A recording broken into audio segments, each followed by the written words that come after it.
호우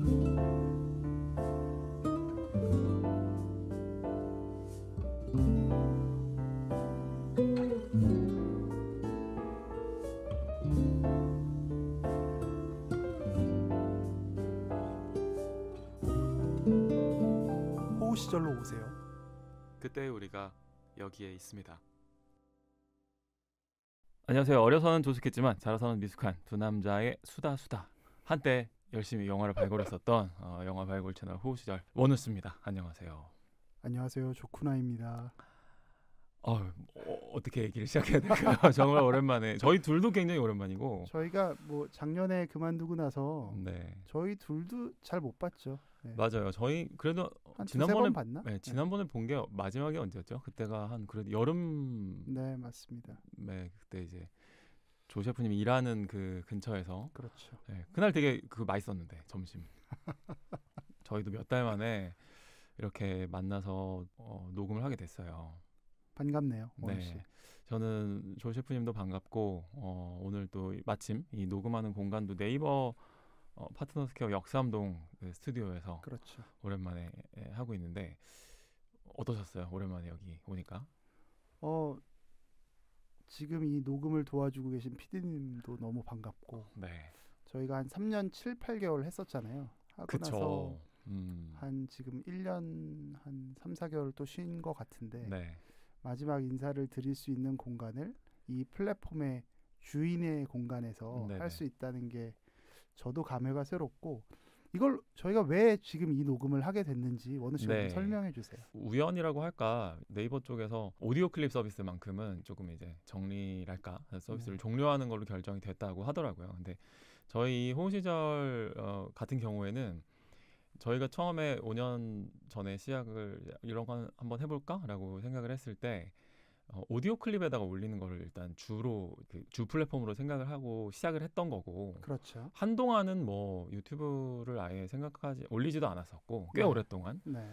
그랬던 터라, 사실 조 셰프님 얘기하신 대로 네이버 쪽에서 오디오 클립 서비스를 종료한다고 하는 거는 저희로서는 이제 그 베이스 캠프가 문을 닫는 이제 그런 의미이기도 한 거라서 인사를 드리는 게 또 맞지 않았을까. 그리고 또 저희들 그냥 개별적으로 둘 다 그런 생각을 했을 것 같은데, 그냥 마지막으로 한번 해보고 싶다. 여기 그 스튜디오도 그렇고, 또 사실 근데 저는 PD님까지 계실 거라고 생각 못했는데 오늘도 제가 여기 스튜디오 오면서 그런 생각을 했는데, 호우 시절이라고 하면 저에게 있어서는 여기인 것 같아요. 네, 여기에서 녹음한, 저희가 사실 합정동에서도 되게 많이 맞아요. 저희가 직접 빌려가지고 녹음 많이 했었고, 한때는 또 정말 초기에는 사당에서도 많이 했었고 한데, 역삼동에서의 녹음이 가장 그 호우 시절을 내가 했었지라는 기억을 떠올릴 때 가장 먼저 떠오르는 장소가 아닌가 생각이 들더라고요. 저희가 매우 촌스럽게 두리번거리면서 우와 좋다라고 했었던 기억이 좀 나는데 네. 저도 이 공간이 좀 반갑고 뭔가 좀 따뜻하게 느껴졌었고요. 네. 그리고 오디오 클립 서비스가 종료된다는 걸 보면서 그 내용이 이제 앞으로 더 이상 업로드가 불가합니다 수준이 아니라 아예 다운로드 받은 컨텐츠도 더 이상 재생이 불가하다라는 안내가 있더라고요. 그래서 네네. 와 진짜 하나의 시즌이 끝나는 걸 넘어서 네. 저희 나름대로는 한 3, 4년간의 시간이니까 인생에서 결코 짧지 않은 짧지 구간이잖아요. 않죠. 그래서 네, 짧지 않죠. 그 구간에 어떤 정리가 필요하겠다. 그리고 음. 제 개인적으로는 저희가 지난 마지막 회차에서 말씀을 드렸었던 내용을 좀 지키지 못한 것에 대한 나름의 어떤 사과와 좀 면구스러운 안내와, 거죠. 네, 저희 양해를 스스로가 좀 드리고 네. 싶었거든요. 그래서 뭐 겸사겸사 마지막을 기회 삼아서 저희가 이 자리를 빌어서 좀 말씀을 드리고자 녹음의 시간을 마련했습니다.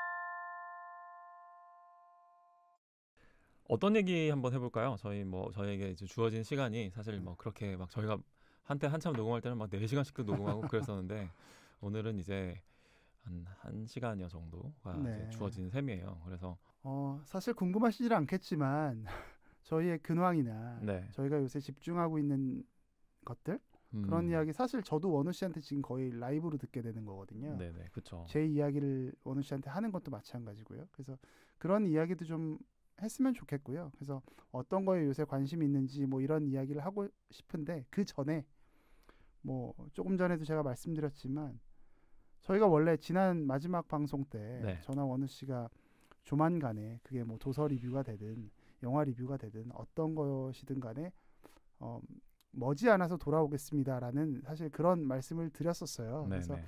근데 그게 1년 넘는 시간 동안 사실 뭐 몇 분이나 기다리셨는지 모르겠지만 제 개인적으로는 그 말씀을 드린 다음에 지키지 못하는 것에 대한 좀 좀 송구한 마음과 좀 죄송스러운 마음이 같이 있었거든요. 그래서 그것에 대한 내용은 우선 좀 말씀을 드리고 싶은 게 있었습니다. 그래서 저희 나름대로도 좀 고민을 했었고 네. 실제로 좀 진행을 해보려고 하다가 두 사람의 좀 방식이랄까요? 네네. 그리고 생각하는 내용들이 조금 달랐던 부분들이 있었고 그리고 무엇보다 우리가 그렇게 할 수 있는 에너지가 있을까?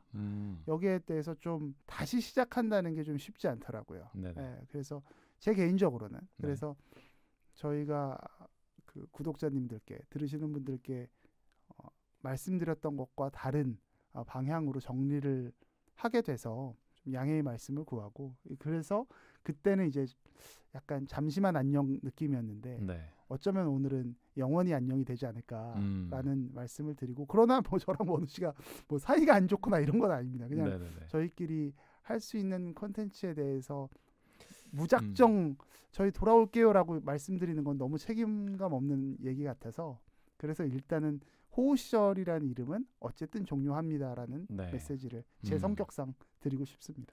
그런 것 같아요. 제가 이제 이 호시절 방송을 한번 해보는 게 어떻겠냐라고 한 2020년 뭐 그 구간이죠. 네. 무렵쯤에 이제 조 셰프님이랑 얘기를 하고 시작했던 때랑 지금 이제 한 5년 정도가 흐른 거거든요. 그렇죠. 근데 5년 동안 저의 모습을 돌아보면 많은 변화가 있었던 것 같아요. 그 중에 하나가 스스로 돌아봤을 때 제가 원래는 뭐 오디오 클립 다른 채널도 운영하던 게 있었고 맞아요. 플레이 델 라우더라는 채널이 있었고 거기서 이제 제가 워낙 그런 뭐 문화 현상이라든지 이제 이런 부분 영화라든지 뭐 말할 것도 없고 음악이라든지 그런 거에 대해서 워낙 관심이 많고 그런 거에 대해서 얘기하는 걸 좋아하고 그런 현상에 대해서 관찰하고 제 나름대로 해석하는 거를 워낙 좋아하다 보니까 이제 이런 식의 방송을 이제 한번 같이 해보고 싶었던 마음이 컸던 건데 지난 5년의 시간 동안 좀 그런 부분에 있어서 저 개인적으로 약간 변화가 있었던 것 같아요. 뭐 스스로를 비하한다거나 막 이런 건 아니지만 내가 그 해석하고 하는 게 필요한가라는 생각을 이제 한 번씩 할 때가 있는 거예요. 그럴 수 있죠. 그러니까 왜냐하면 어떤 생각을 하는 거냐면 영화라는 것 자체가 하나의 해석이라는 거죠. 그리고 뭐 음악이라는 것도 마찬가지일 수 있고 작품 자체가 하나의 해석으로서 이 사회에 세상에 던져진 것인데 그 영화에 대해서 게다가 또 내가 해석한다는 거에 대해서 모르겠어요. 좀 쑥스러운 마음이 들었던 것 같기도 하고 이제 나이도 이제 40대로 넘어오면서 30대와는 좀 다른 시야가 열린 부분이 분명히 있거든요. 그래서 그런 부분들에 대한 여러 가지 종합적인 그 저의 마음속으로 드는 작용들이 말을 많이 아끼는 쪽으로 이렇게 수렴이 됐던 것 같아요. 지금도 그렇고 지금도 사실 영화는 과거랑 거의 같은 템포로 보고 있거든요. 그러세요. 뭐 음악 듣는거나 이런 것도 뭐 사실은 뭐 결코 전보다 못지않게 그 흡수는 하고 있는데 그거에 대해서 내가 이렇게 얘기하는 거에 대해서 이렇게 막 좀 쑥스러운 마음이 되게 커서인지 과거와 같이 어떤 마이크에다가 대고 얘기를 하고 싶다라는 생각이 조금 많이 약해져 있는 때인 것 같아요. 이게 물론 앞으로 뭐 영원히 이러지는 않을 수도 있겠죠. 사람이 뭐 본성이라는 게 있고 성격이라는 게 있으니까 다 각자의 뭐 템포가 있을 텐데 그 각자의 템포가 있다고 가정했을 때 지금은 조금 이제 쉼표의 구간인 것 같다는 생각을 한번 해보는 거죠. 저 개인적으로는. 그래서 그런 부분들이 아까 조 셰프님이 얘기하신 입장의 차이라 하면 사실 좀 거창한데 그런 부분들이 저의 좀 침묵으로 이어진 게 아닌가. 저는 이렇게 좀 생각이 일단 들어요. 저 같은 경우에는 사실 영화를 거의 안 봤습니다. 끝나고 나서는 그러니까 미디어 콘텐츠를 소비하는 양이 매우 줄어들었고 그거는 좀 의도적이기도 했어요. 그리고 좀 다행이다라는 생각도 했고요.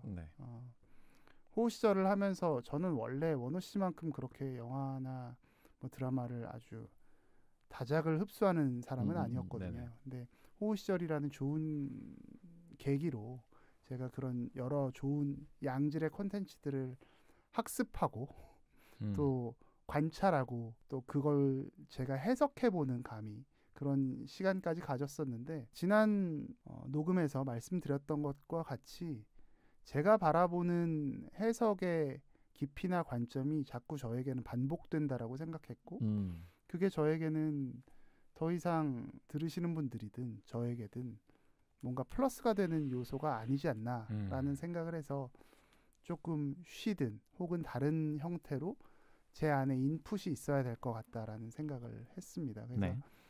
저는 그래서 호우 시절을 접고 나서는 뭐 자연스럽게 근황 얘기를 하면 그 영상 콘텐츠가 아니라 활짝 콘텐츠로 좀 다시 돌아간 것 같아요. 저는 그 동안에 좀 갈증이 있었거든요. 그러니까 좀 거창하게 얘기하는 걸 수도 있는데 인식의 해상도랑 표현의 해상도가 너무 간극이 크다라는 생각을 했거든요. 근데 그 표현할 수 있는 혹은 사고할 수 있는 게 결국은 언어를 통해서 하는데 그 언어의 다채로움이 저에게 좀 많이 상실된 느낌이었거든요. 좀 소실된 느낌이었거든요. 네네. 그래서 좀 닥치는 대로 읽어보자라는 걸로 저는 조금 선회했고 원래 원호 씨가 독서량이 되게 많고 저는 그렇게 많지 않았거든요. 그래서 지난 몇 년 동안 제가 읽지 못했던 책들을 선별하지 않고 그냥 막 주입해서 읽었던 것 같아요. 네네네네. 그러니까 많은 분들이 다회독 독서나 혹은 되게 깊이 있는 독서, 그러니까 숙독이 진짜 의미 있다라는 이야기들을 많이 하시는데 네. 저는 오히려 그거보다는 그냥 다독을 좀 목표를 갖고 했었습니다. 왜냐하면 그게 막 들어가야 어느 정도 양이 형성돼야 저는 그때부터 깊이감이 그렇죠. 진행될 수 있다라고 생각하거든요. 그래서 저는 제 나름대로의 관점으로는 그런 생각을 하고 있기 때문에 그래서 좀 독서를 좀 많이 해보자라는 생각으로 좀 책을 열심히 읽고 지금도 그러고 있습니다. 어떤 작가를 좀 이렇게 수학하셨어요? 뭐 어떤 작가를 수학했다라고 할 수 없고요. 그냥 그때마다 뭐 SNS나 이런 데서 이제 추천이 올라가는 책들도 보고 제가 어떤 작가의 글을 읽었는데 좋으면 또 쭉 보고 또 어느 날 문득 저에게 그 책이 들어왔으면 또 보고 이런 식으로 이런저런 책들을 많이 읽었어요. 그래서 좀 거창하게 얘기하면 이게 되게 좀 유치한데 저는 원래 올해 100권 읽기가 목표였거든요. 지금 이제 10월 말인데 제가 93권을 읽었어요. 와, 그래서 이야, 올해예요? 제 나름대로는 많이 읽은 것 같은데 뭐 짧은 구간의 책도 있고 그래서 뭐 나름 열심히 이것저것의 책들을 읽어가고 있는 것 같습니다. 네. 그래도 좀 이렇게 들으시는 분들이 물론 93권 중에서 이렇게 골라낸다는 건 정말 쉬운 일은 아닌데 그래도 뭔가 조쿠나가 추천해주는 올해 93권을 읽은 사람이 그래도 얘기해주는 책이나 작가는 좀 의미가 있을 것 같거든요. 저는 제가 올해 가장 뿌듯하게 읽은 책은 좀 웃으실 수도 있는데 빅토르 위고의 레미제라블 완역본이었어요. 그건 뭐 뿌듯해할 만한 것 같은데요. 되게 재미없더라고요 처음에 볼 때. 그래서 재미없죠. 그 5권짜리를 읽는데 처음에 매우 좀 어렵게 읽었어요. 근데 그렇게 읽고 나서 제가 올해 상반기에 파리랑 런던을 좀 여행을 했었거든요. 근데 런던 가면 웨스트엔드가 있잖아요. 그래서 거기서 뮤지컬을 하나 이제 좀 이렇게 보려고 웨스트엔드에서 꿈의 무대네요. 뭘 볼까 고민하다가 레미제라블이 있더라고요. 그래서 레미제라블을 봤는데 그 완역본이라고 했잖아요. 제가 읽은 게 5권짜리 꾸역꾸역 읽고 가서 보니까 제가 영어가 그렇게 능통하지 않음에도 불구하고 어떤 대사를 하고 있는지 대략 다 알겠더라고요. 어떤 구간이구나. 그렇죠. 지금 이게. 그래서 사실 외국 사람들의 연기를 잘하는지 저희가 알기 좀 어렵잖아요. 그렇죠. 언어가 익숙하지 않으면. 맞아요. 그런데도 불구하고 어떤 대사를 지금 어떻게 노래하고 있는지를 대략적으로 알고 있다 보니까 훨씬 더 다양한 각도에서 좀 경험할 수 있었던 것 같거든요. 그래서 그 레미제라블을 좀 제 나름대로 뿌듯하게 읽었고 또 최근에는 동화책이라고 해야 되나? 그 청소년 문학상을 받은 아주 읽기 쉬운 책을 한 권 읽었는데 그게 되게 기억에 남아요. 그래서 어떤 책인가요? 많은 분들이 보신 책이긴 한데 긴 밤이라는 책이거든요. 작가분이 누구? 룰이라는 아마 필명을 쓰시는 것 같은데 정말 깜짝 놀랐어요. 되게 진한 감동, 진한 여운이 남는 책이었고 그게 이제 어떤 코뿔소가 코끼리 무리에서 성장해서 독립했다가 동물원에 갔다가 또 와서 이렇게 본인이 이렇게 상실을 겪고 아픔을 겪고 네. 복수심도 느끼고 그러다가 그게 이제 다음 생에 어떤 또 다른 동물에게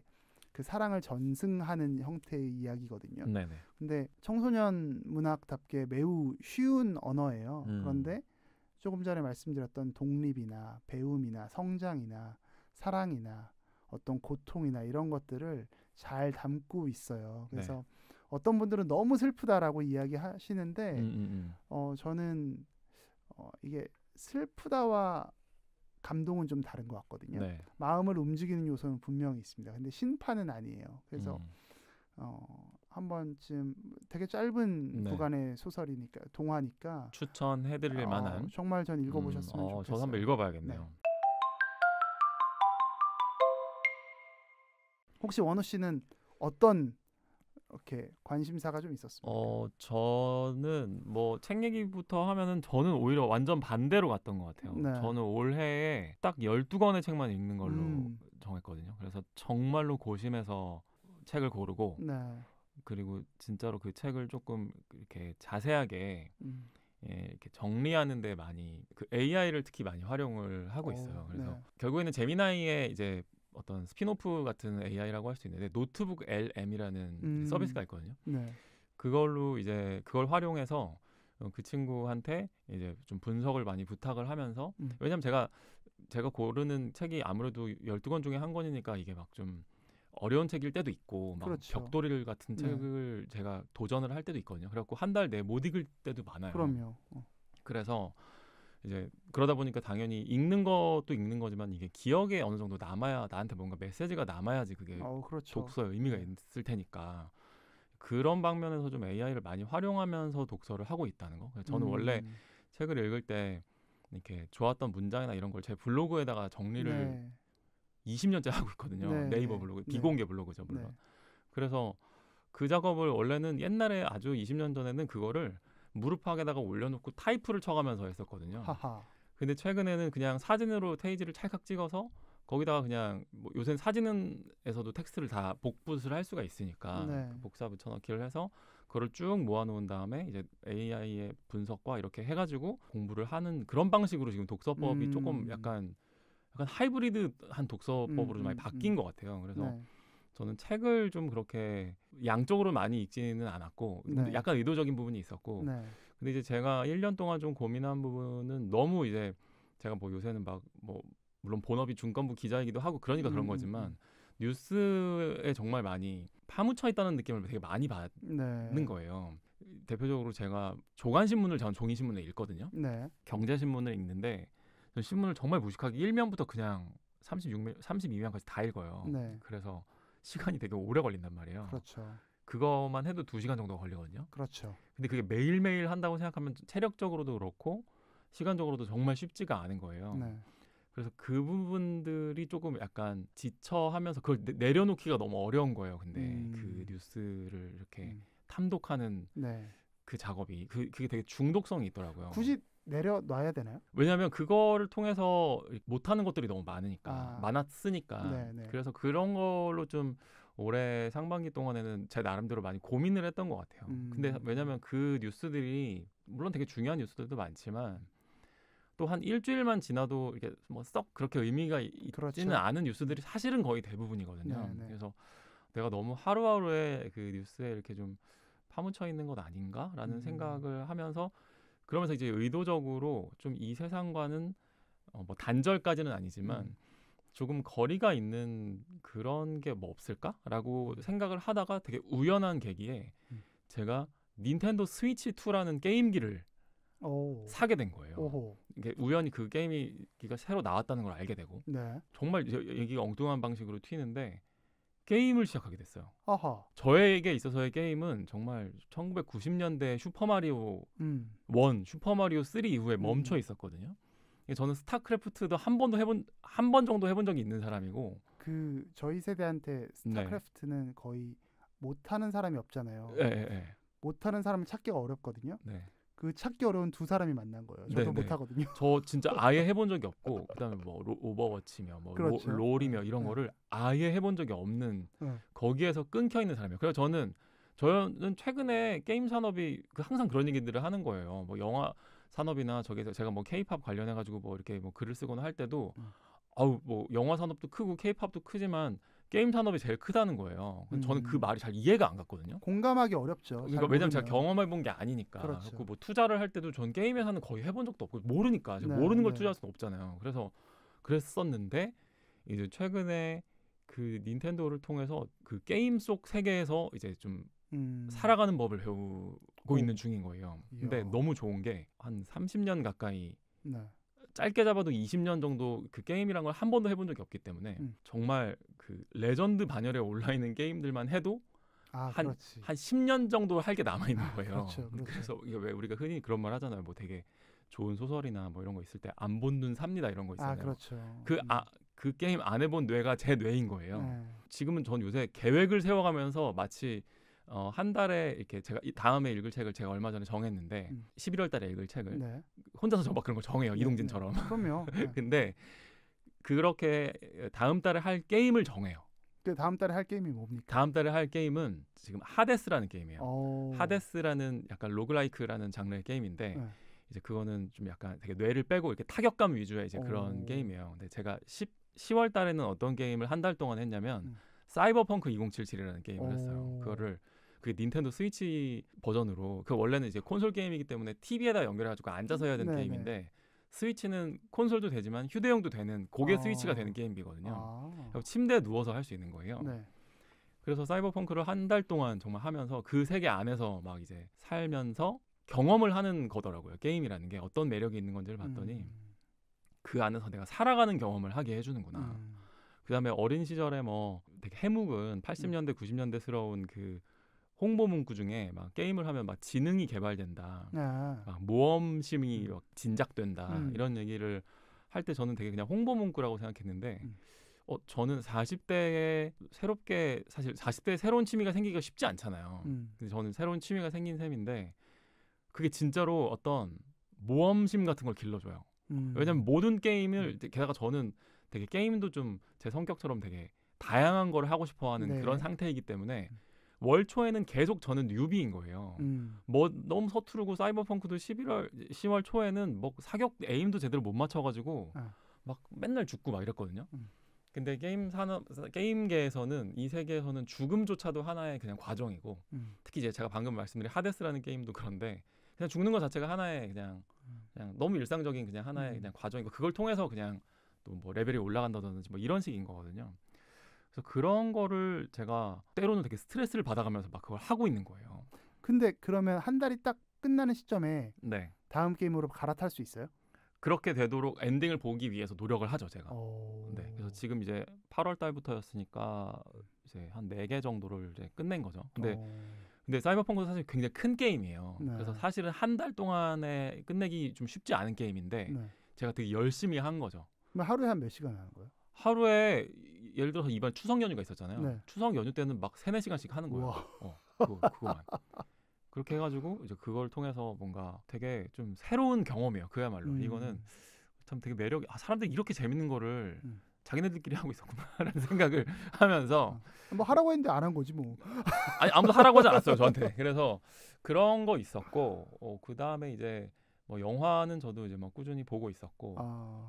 근데 이제 영화 산업이 정말 요새 많이 어려워져서 그렇죠. 분위기가 또 많이 좀 달라져 있는 또 그런 부분들을 좀 이렇게 좀 쓸쓸하게 느끼면서 보고 있었어요. 그래서 뭐 책 얘기 드렸고 뭐 취미 뭐 그렇게 저는 살고 있었던 것 같아요. 지난 한 1년 정도 동안 40대 이제 중반으로 가고 있는데 40대 중반이라는 나이가 주는 무게감을 또 조금씩 느끼면서 좀 살아갔었던 1년이 아니었나. 40대 중반에 네. 나이가 주는 압력? 그 무게감이 뭘까요?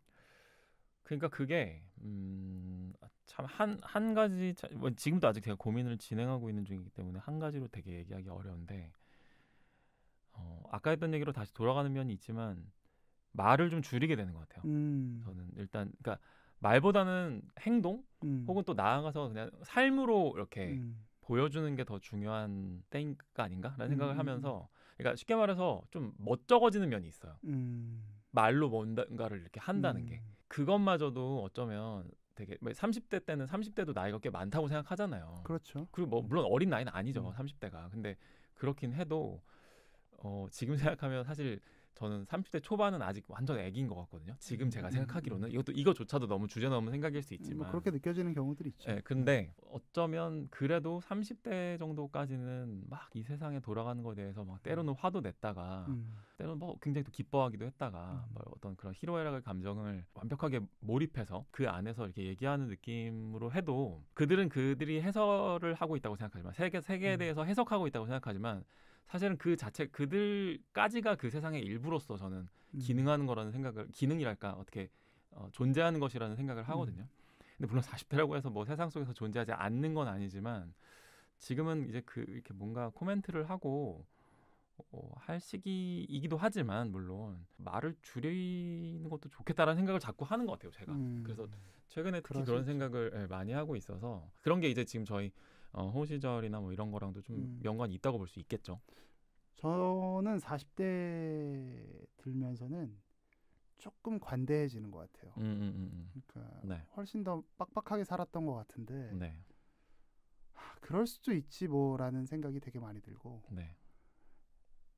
얼마 전에 저의 이제 친구들과 단톡방에서 네. 그런 이야기가 나왔어요. 그 여성 임산부 배려석들이 있잖아요, 지하철에. 네네. 그런데 거기에 이제 가끔 앉아 계신 네. 뭐 노약자분들도 있을 수 있고 또 그냥 잘 모르고 앉아 계신 분들도 있고 네. 그것에 대해서 제 친구들 중에 일부는 네. 너무 싫다.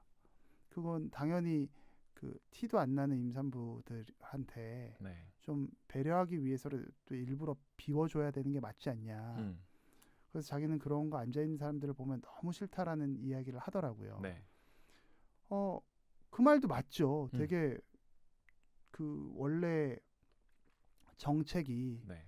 의도하는 바를 정확하게 얘기하는 거니까. 그런데 저는 이게 뭐 제가 더 너그러워져서 이런 개념이 아니라 네. 예전에는 저도 그렇게 화냈던 것 같거든요. 그러니까 이해 안 되는 사람들에 대해서 배척했던 것 같은데 네. 오히려 얼마나 힘들까라는 생각이 일단 들어요. 저기를 앉을 수밖에 없는 과정이. 네. 그리고 오죽하면 그럴까. 그리고 못 보시는 분들도 있잖아요. 그 어떤 그런 붉은색, 핑크색 이런 것들을 제대로 인지하지 못하고 그냥 앉으시는 분들은 네. 그건 그냥 그거대로 좀 수용해야 되는 게 아닐까. 세상 모든 사람들이 다 매너 있을 수 없고 다 그 어떤 에티켓을 다 이렇게 너무 그거를 다 챙기는 게 너무 빡빡한 세상 같은 거예요. 근데 그게 제가 뭐 착해졌다 이런 개념이 아니라 내가 나이가 들었구나. 그래서 조금 그냥 그런 대로 이해하는 폭이 좀 넓어진 것 같다라는 생각을 했거든요. 왜냐하면 제가 누구보다도 그런 거에 매우 빡빡했던 사람이기 때문에. 그리고 심지어 지금 이렇게 제가 바뀌었다 해도 저는 여전히 많은 영역에서 여전히 빡빡할 거예요. 근데 이제 문득 내가 이렇게 조금 나이를 먹어가는가 보다. 조금 느슨해지는구나 라는 생각들을 하는 경우는 좀 있더라고요. 저는 스스로는. 네. 그게 조금 나이가 들면서 변하고 있는 과정들인 것 같아요. 그래도 나는 솔로를 볼 때는 옹졸해지는 경우 있지 않나요? 나는 솔로는 화내기 위해서 보거든요. 그거는 우리의. 그러니까 제가 뭐 이렇게 뭐 마지막 질문을 하게 되면 원우 씨한테 그러면 올해 봤었던 미디어 컨텐츠에서 제일 좋았던 건 뭐냐를 제가 물어볼 거거든요. 그리고 우리가 그 얘기를 이제 호우 시절이니까 그렇죠. 이야기 해보면 좋을 것 같은데 그 전에 나는 솔로에서는 여전히 열정적이죠. 나는 솔로는 뭐 여전히 저도 매주 챙겨보고 있고 제가 유일하게 매주 보는 어저께는 못 봤어요. 근데 저희가 지금 목요일날 녹음하고 있거든요. 근데 그러네요. 어저께 수요일 회차는 제가 못 봤는데 뭐 여전히 재밌게 보고 있고 근데 최근에 나온 어떤 그 출연자 중에 조쿠나 셰프님이랑 상당히 닮은 그 영호가 있었거든요. 영호요? 네, 영호인데 그 되게 공무원이신데 막 굉장히 유머러스하고 26기 영호거든요. 26기 영호? 네, 26기 영호가 누군지 기억도 안 나. 보면 무조건 기억날 수밖에 없는 되게 이제 분이에요. 근데 이분이 상당히 조쿠나 셰프랑 좀 스타일이나 이런 게 좀 비슷하다. 저는 닮았다는 얘기들을 많이 듣습니다. 그래서 26기 영호. 보시면 아실 거예요. 근데 이제 뭐 얼굴이 닮았다기보다는 전반적인 분위기랑 이렇게 말하는 투라고 해야 되나 이런 거가 좀 누군지 알겠네요. 네, 비슷했던 갑자기 그 생각이 났고 네. 지금 뭐 하여튼 열심히 보고 있어요. 나는 솔로는 낯솔 사계는 못 보고 있는데 네. 나는 솔로는 보고 있어요. 나는 솔로는 정말 너무 재밌는 것 같아요. 네. 저의 어떤 삶의 도파민이에요.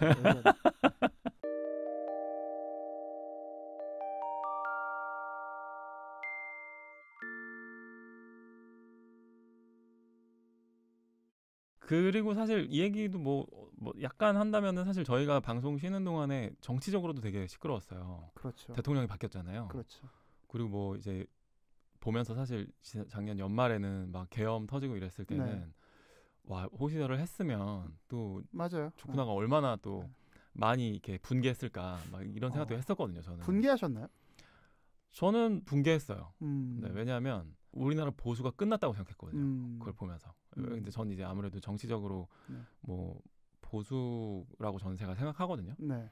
근데 지금 우리나라의 정치 지형에서 내가 보수라고 내가 인정 못 받을 것 같다는 느낌도 좀 들고 네. 뭐 이제 이런 생각까지도 들다 보니 네. 그 일에 이제 뭐 그걸 원인이라고 해야 할지 출발이라 해야 할지 그게 하나의 결과라고 해야 될지 모르겠는데 그걸 보면서 아 이제 보수는 끝났구나라는 생각이 솔직히 말하면 좀 네. 들었었거든요. 약간 뭐 정치적인 혹은 뭐 세상 돌아가는 이벤트 중에 제일 좀 기억나는 거 있으세요?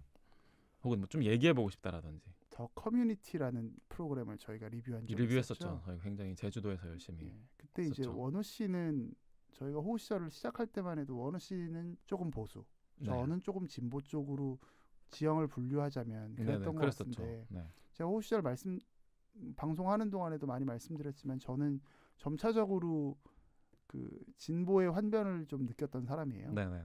이렇게 얘기하면 뭐 공격받을 수도 있지만 뭐 제가 그렇게 느꼈다는데. 네, 근데 그 과정에서 여전히 저는 작년 계엄 때도 그렇고 네. 지금도 그렇고 좀 거리두기가 되거든요. 그러니까 너무 정치에 대해서 몰입하게 되지 않아요. 그냥 그런가 보다. 이 또한 지나가리라라는 생각으로 보고 있는데 그래도 이재명 정부가 들어섰을 때 사실 제가 그렇게 지지했던 분은 아닙니다. 네. 근데 그래도 새로운 정부가 들어섰고 새로운 대통령이 일을 할 때는 우선 무조건적인 비판은 하지 말자. 네. 라는 생각으로 지켜보고 있고요. 저는 여전히 그게 아직도 지속되고는 있습니다. 네. 뭐 조금 너무 강론이긴 하지만 결국은 과연 우리 경제가 제대로 살려면 좀 간단하게 얘기를 하면 네. 부동산은 어느 정도 좀 잡아야 될 것 같고 네. 주식시장은 좀 활성화돼서 어떤 경제의 마중물이 좀 돼야 되지 않을까 투자에. 네. 그런 생각을 하고 있는데 그게 결국은 제가 생각하는 바로미터가 될 것 같아요. 네. 이 정부가 어디까지 진심이냐에 대해서. 근데 아직까지는 실물 경제가 안 좋다고 하는데 어쨌든 양쪽 다 되게 지금 랠리가 되고 있어서 네. 조금 더 지켜보고 판단해야 되지 않을까라는 생각입니다. 조시프님의 그 판단 기준에서는 주식은 오르면은 좋은 거고 부동산은 좀 진정돼야 좋다는 그런 건가요? 큰 틀에서는 그렇습니다. 그러니까 주식 시장은 좀 활성화가 돼서 사람들이 이쪽에서 투자를 할 수 있도록 해야 되지 않을까. 네.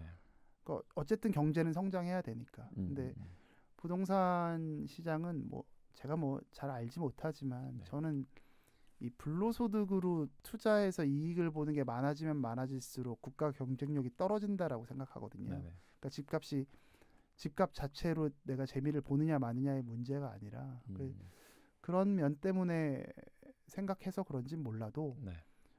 이 정책을 어떤 정부도 집값을 하락하는 정책을 쓰기는 쉽지 않을 것 같아요. 그렇지만 그럼에도 불구하고 그 모습을 좀 보여주면서 결국은 조금씩 주식시장으로 사람들의 어떤 경제 포트폴리오를 자산 포트폴리오를 이동시킬 수 있는 신뢰를 네. 그 시그널을 줄 수 있는 정부가 저는 매우 필요하다라고 생각하고 저는 일단 그걸로 좀 제 나름대로의 판단을 해보려고 하고 있죠. 그래도 이제 오늘 이제 마침 저희가 녹음하는 날 지금 삼성전자 오늘 이제 잠정 실적이 나오는 날이거든요. 네. 근데 이제 저는 삼성전자하고 SK 하이닉스 최근에 실적 내고 하는 걸 보면 우리나라 좀 시간을 벌었다는 생각이 좀 들어요. 그래도 상당히 이제 일단 내년이 더 좋다는 거거든요. 지금의 이제 나오고 있는 흐름을 봤을 때는 그래서 그래도 우리나라한테 조금의 어떤 기회라고 하면 어떨지 모르겠지만 그런 게 좀 시간이 좀 주어지려나? 네. 라는 생각이 좀 들어서 그 부분은 좀 긍정적으로 보고 있고 뭐 이 얘기를 사실 길게 할 생각은 아니었는데 이제 저도 대통령에 대해서는 지금 되게 논쟁적이신 분이 대통령이 됐는데 네. 전 사실 저야말로 별게 썩 그렇게 지지하지는 않고 하지만 그럼에도 불구하고 그분이 좀 과하게 공격받았다는 건 저는 좀 동의를 해요. 인간적으로. 네. 네. 그래서 네. 그런 부분에 되게 복합적인 감정을 갖고 있는 네. 분이었는데 일단 저는 지금까지는 뭐 나쁘지 않다. 전 괜찮은 것 같아요. 네. 네. 왜냐면 제가 뭐 증권부 기자라서 막 주가 올려주면 뭐 좋은 대통령 뭐 이렇게 아무래도 좀 그런 것도 없지는 않아요. 뭐 네, 기자들이 본인 취재처에 좀 영향을 받거든요. 그럼요. 네. 근데 주식을 확실히 좀 잘 아시는 대통령이라는 생각은 좀 들긴 해요. 그래서 그런 부분에 있어서는 뭐 좀 그렇고 부동산은 뭐 제가 잘 알지는 못하지만 부동산은 조금 이제 그쪽에서 약간 균열이 발생하는 것 같다는 느낌을 좀 들긴 하는데 뭐 그거야 뭐 제가 뭐 감히 판단할 수 있는 지점은 아닌 것 같고 하여튼 근데 저도 이게 나이가 좀 들면서 생겨난 현상 중에 하나인데 일단 우리나라 대통령이면 좀 잘해줬으면 좋겠는 마음이 맞아요. 네. 일단 들어요. 그 진영의 논리는 아닌 것 그 같아요. 정당이나 이런 네. 걸 떠나서 그리고 제가 틀리게 보고 있는지는 모르겠지만 이재명 대통령이 본인이 대통령 되시고 나서 조금 바뀐 느낌이 들어요. 저는 사람이 왜 자리가 사람을 만든다라는 말이 있잖아요. 네. 지금은 약간 대통령처럼 보여요. 그래서 저는 그런 부분은 좀 긍정적이다. 그래도 약간 한숨 돌렸나라는 생각을 하고 있었던 차였던 것 같아요. 한마디만 더 하면 보수 쪽이 끝난 거 아니냐라는 걱정을 하실 정도로 네. 사실 많이 몰렸었잖아요. 네. 그래서 지금 이 시기에 보수가 좀 재편됐으면 좋겠어요. 저도. 그래서 좀 건강하게 네. 건강하게 진보랑 보수랑 좀 새로운 패러다임에서 이야기할 수 있으면 오히려 우리가 지난 한 6, 7년의 세월 동안에 저희가 대통령 탄핵을 2번 한 거 아닙니까? 그렇죠. 어떤 그런 어려움들을 좀 딛고 좀 안정이 되고 성장할 수 있는 시간으로 좀 바뀌었으면 좋겠다라는 뭐 당연한 소망을 갖고 있습니다. 저희도.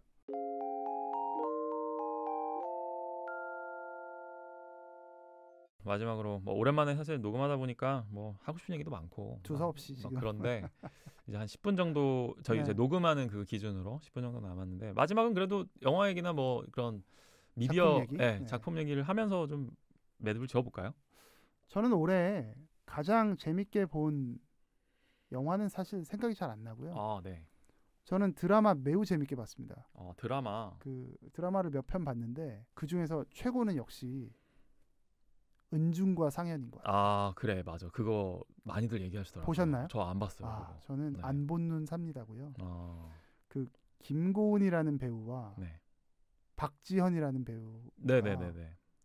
정말 연기를 잘했어요. 음. 연기를 전체적으로 다 너무 잘했고 특히 박지현 배우는 앞으로 우리나라 영화계나 예술계를 탄탄하게 끌고 갈 수 있는 잠재력이 있구나. 대단한 스타의 탄생이다. 네네. 라는 생각을 할 정도로 아주 깊이감 있는 연기를 보여줬다고 생각합니다. 어린 시절부터 여성 2명이 갖고 있는 라이벌 의식과 또한 질투와 또 그 안에서 당연히 우정이 전제돼 있고 서로가 사랑이 겹치기도 하고 이런 여러 가지 복합적인 정서를 유치하지 않게 하지만 아주 감정의 민낯을 켜켜이 다 보여준 작품이라고 생각하거든요. 그래서 저는 이 작품은 호흡을 빨리 보는 것보다는 생각하시면서 보시면은 더 좀 좋게 볼 수 있지 않을까. 감히 제가 올해 생각하는 뭐 올해의 드라마 아닐까라고 생각하는 작품입니다. 저는 얘기 들으면서 저도 뭐 이렇게 영화 예매 내역도 보고 이렇게 하고 해봤는데 최근에 확실히 그 영화 쪽은 많이 어려웠던 것 같아요. 저는 극장은 진짜 뭐 한 달에 전 지금도 3-4번은 가거든요. 그리고 뭐 올해 같은 경우에는 사실 박찬욱 감독님 그 작품도 나왔고 그런 해였기 때문에 되게 풍성할 수 있는 해였는데 제가 우연히 또 근데 어쩔 수가 없다 같은 경우에는 무대 인사 날에 겹쳐가지고 그 뭐 이병헌 배우님이랑 이렇게 감독님까지 이렇게 오셨는데 물론 그날이야 당연히 무대 인사에 그런 게 있으니까 이제 분위기가 나쁘지 않았는데 그래도 그 어간에서 느껴지는 약간의 뭐 절박함까지는 아니어도 좀 상당히 지금 힘든 시기에 우리가 좀 이렇게 뛰고 있다라고 하는 그런 느낌이 좀 많이 들더라고요. 그래서 지금 영화인들이 느끼고 있는 이게 되게 좀 심각하구나라는 생각을 많이 했는데 이게 보니까 저도 지금 예매 내역을 보면서 이렇게 보니까 그렇게 막 이 영화가 정말 좋았어라고 막 이렇게 탁 얘기할 만한 게 선뜻 잘 떠오르지가 않는 네. 부분이 좀 있는 거예요.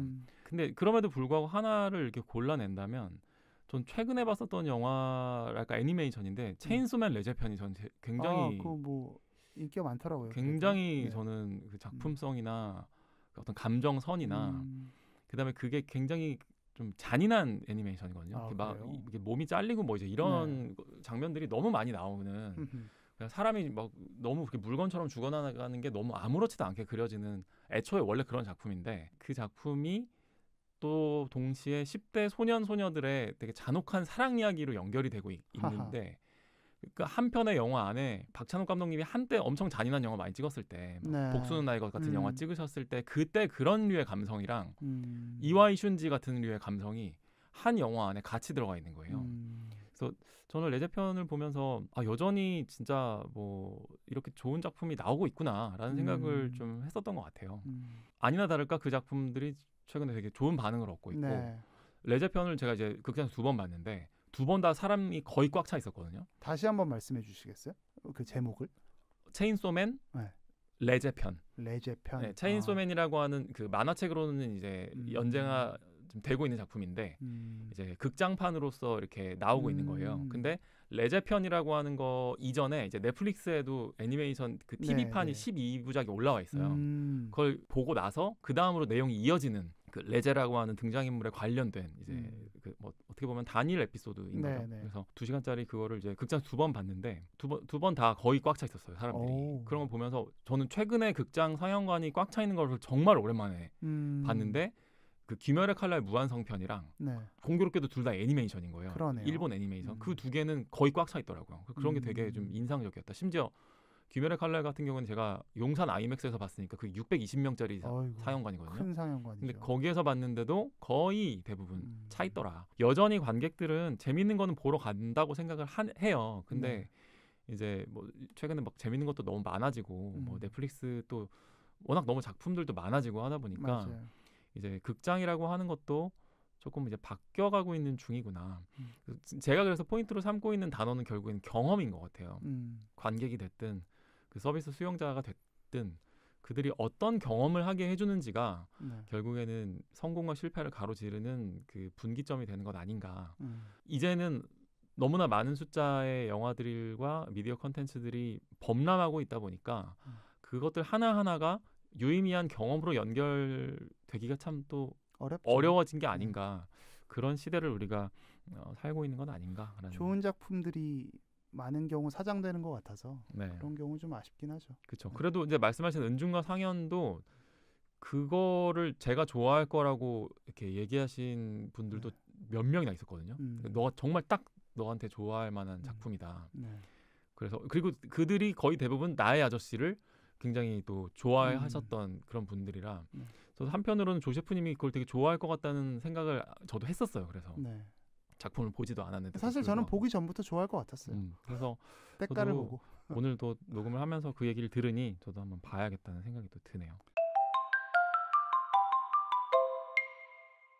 번외로 말씀드리면 그 저희 그 출연했던 게스트 중에 박대희 조선 최고의 이빨 박대희 선생님은 공언한 대로 회사를 퇴직하고 이제 내년 초에 그게 벌써 내년 초군요. 26년 1월에 아들과의 세계 일주를 준비하고 있습니다. 그래서 그렇군요. 저희 게스트들 여러분들에 대해서 이제 궁금해하시는 분들이 있는데 특히 박대희 선생님의 어떤 계획에 대해서는 그 당시에 댓글도 있었고 저희 막 반지의 제왕 그때 리뷰했을 때 그래서 뭐 아들과의 여행에 대한 걸 좀 궁금해하셨던 분들이 있어서 그래서 저도 지금 함께 만나보려고는 하는데 어떤 여행의 어떤 구간에서 좀 일정을 조율하고 있거든요. 이상 선생님도 혹시 근황이 있나요? 이상 선생님 정말 열심히 일하고 있어요. 여전히 또 상담하시고 하면서 너무 좋네요. 그만큼 건강하고 잘 하고 계시다는 거니까 뭐 듣기만 해도 너무 보고 싶네요. 그분들 다. 진짜. 전 종종 만나고 있는데 다들 좋은 기억으로 호우 시절을 생각해 주시는 것 같아서 저도 이 자리를 빌어 다시 한번 게스트분들께 감사의 인사를 드립니다. 또 저희 한참 썸네일 많이 그려주셨던 또 백삼 이제 디자이너님은 지금 대형 유튜버 돼. 네. 물론 이렇게 얘기하면 본인은 되게 네. 멋쩍어 하시겠지만 제가 봤을 때는 상당히 순조롭게 지금 네. 또 크리에이터 활동을 하고 계셔서 너무 좋네요. 네, 뭐또 그러니까 저희 주변 분들은 다 잘 되고 있는 것 같아요. 그래서 저희는 말을 잃었지만 저희는 이제 저희는 물론 저희도 되게 오늘 이 녹음 공간에 오니까 아 그래도 이거 하길 되게 잘했다라는 생각을 그럼요. 하면서 그래도 마무리할 수 있게 된 것 같아요. 그럼 뭐 마지막으로 네, 뭐 하시고 싶은 얘기. 인사드리고 네, 혹시 뭐 마지막을 이렇게 뭐 장식이랄까 수식할 만한 뭐 음악 같은 거가 있을까요? 저는 오늘 오면서 네, 자우림 김유나의 노래를 많이 들으면서 왔어요. 네. 샤이닝이란 노래도 떠오르고 아, 근데 너무 좋죠. 25, 21도 너무 좋은데 아, 네, 사실 제가 마지막 곡으로 한번 골랐던 노래로 기억나는데 네. 결론은 고잉홈인 것 같습니다. 그래서 김유나의 고잉홈을 저는 마지막 곡으로 우리의 마지막 곡으로 좋습니다. 인사드리는 게 어떨까 생각하면서 네, 이제 뭐 마지막 인사 드릴까요? 저희가 언제고 다시 돌아오겠습니다 했었는데 네, 다시 볼 수 있을 때까지 안녕히 네. 혹시 보지 못하더라도 영원히 안녕히 계시길 바랍니다. 감사합니다. 감사합니다.